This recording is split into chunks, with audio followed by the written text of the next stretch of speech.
There are so many advantages to using Google Ads, and one of the least used but extremely effective and most affordable is Google AdWords Gmail ads. And in this video, I'm going to show you everything you need to know to get started with generating leads and customers with Gmail ads.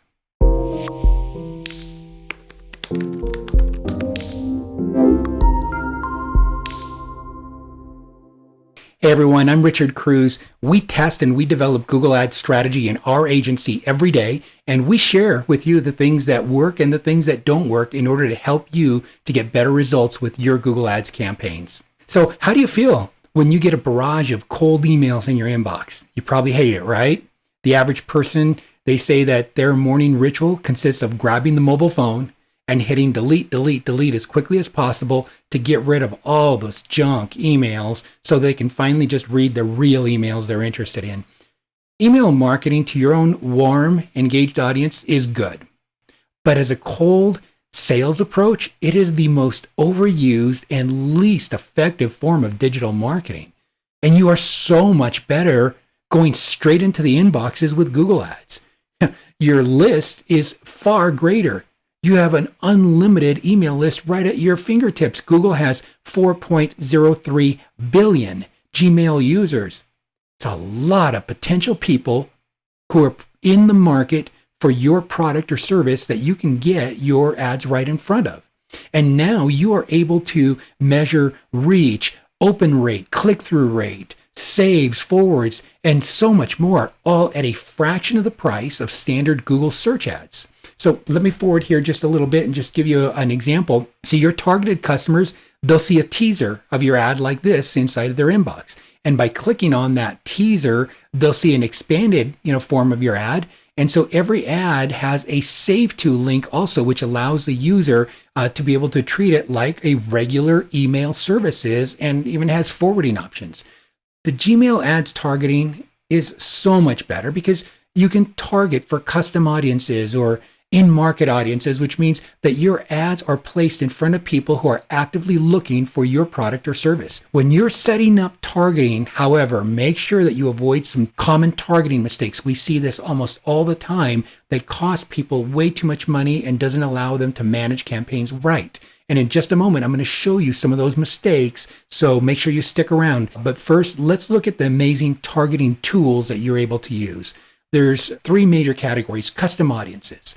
They're groups of people who fit a certain interest or like say, for example, home improvement, fashionistas. Their past history shows that that's something that they're interested in. It's a hobby. It's something that they do. Runners is another great example, or people who work out. If you want to get in front of those kind of audiences, you're able to do that, and you're able to know that that is what they're into, and you're talking to the right audience. Another one is called in-market audiences, and that's people who are in the market right now to buy your product or service. And they don't belong to a legacy group like runners, for example, that that's part of their lifestyle. This is more of somebody who is in a shopping window, like let's say, for example, in the market for buying a new car right now, or they're in the market for buying a home. That new car window is going to last maybe about a few weeks. And after that, they don't need a car for another 3, 4, 5, 6 years. A home, they're shopping right now. It may be a 2-month, 3-month window, and then they're not going to need another home for 10, 15, 20 years. And so that's where your in-market is. It's people who Google is picking up that they are shopping right now. And so people ask me all the time, really, how does Gmail know, who's about to buy? Well, remember, Gmail is owned by Google. Google's reach is massive. Their listening ability across all the channels from Android phones, Maps, Google Search, YouTube, Google Home product, and more. Nobody on earth has as much data on buying intent as Google does. Nobody. And so the third type of targeting is custom intent audiences based on keywords. And so you should know your keywords and always have a list of your top keywords, where you're ranking with those, how much they cost, how much value they are. And if you don't, head over to my blog at wsiprioritymedia.net and type in the search term for keywords, and you'll see a blog on an article that I did. and it has a video that explains how to be able to do really good, simple keyword research, how to be able to find your keywords and just save those keywords. And it gives you some good tools that you can do all your keyword research with in less than 5-10 minutes. It's really, really great. So let me show you the type of targeting that you're able to do here. And I'll show you the mistakes that I told you that you want to make sure you stay away from. When you're creating a new campaign, you'll choose for Gmail Ads Discovery. And you can choose whether you want lead sales or website traffic. In this case, I chose the goal to be website traffic. You'll name it, you'll put in your locations, your languages, your bidding, all the standard stuff here. But this is where you get into the audiences. You have the search here where you can search, you have your ideas, or you have your browse. When you browse, you have 4 categories that you can start picking from. Let's say, for example, who they are. So right here, you can go into demographics, right?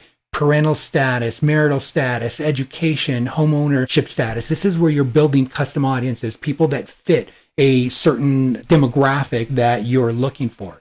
Here is what their interests and what their habits are. Now, again, these are custom audiences, based on, what their habits are. This is the example I was telling you about earlier, like the fashionistas, people that are into food and dining, home and garden. That's where you'll find them there.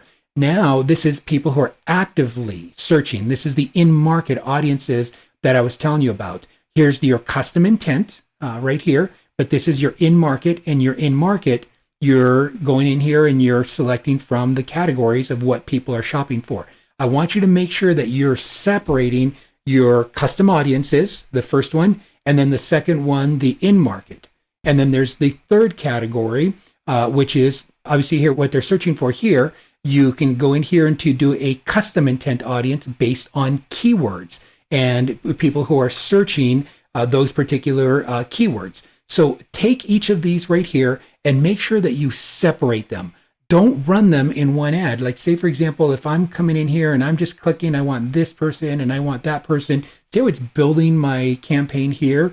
And if you've got custom audiences mixed with in-market audiences, mixed with, affinity audiences, and all of this here is just going to jumble up for you. It's going to create a mess. What you want to do is you want to test them and you want to run them separately. So take your demographic, your targeting, your interests, save those, your custom audiences. You run that in one ad group.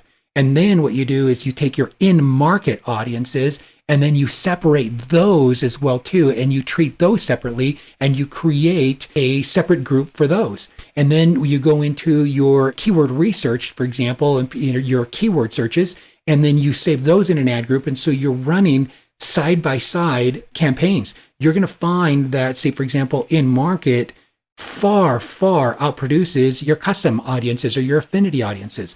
And if you can see a big difference in performance, what you do is you just scale down the budget on one and you ramp up the budget on the other. And so that's how you set this up to your advantage so that it is successful. Don't ever group them, keep them all separate. Gmail ads are extremely affordable because not a lot of marketers know how to use them. And it's a huge opportunity for you if you take the time to set them up. And we love to use them primarily for remarketing campaigns. That's a great way to use them. So when someone hits a landing page that we're managing for a client and they don't contact the client, we'll remarket with display, with YouTube, with Gmail ads, and we show up everywhere. And it is so impressive when they've been to the site and all of a sudden they're seeing you on display, they're seeing video, they're seeing Gmail, they're seeing YouTube. It makes you look like a big fish in a small pond. And again, you can do it for just such a small budget and you can get a big bang for the buck. And so the retargeting and obviously the primary targeting, both really great ways to use it. And very effective. So make sure you're using the entire suite of Google Ads tools to your advantage. And that's how to use Google AdWords Gmail ads. Give them a try. Let me know how Gmail ads did for you. What kind of business, by the way, do you want to promote with Gmail ads? Put it in the comments below. Let me know. I'd love to hear from you. If you found this video to be helpful, give it a big thumbs up. Share it and subscribe so that you're alerted of future training videos like this. Thank you for watching.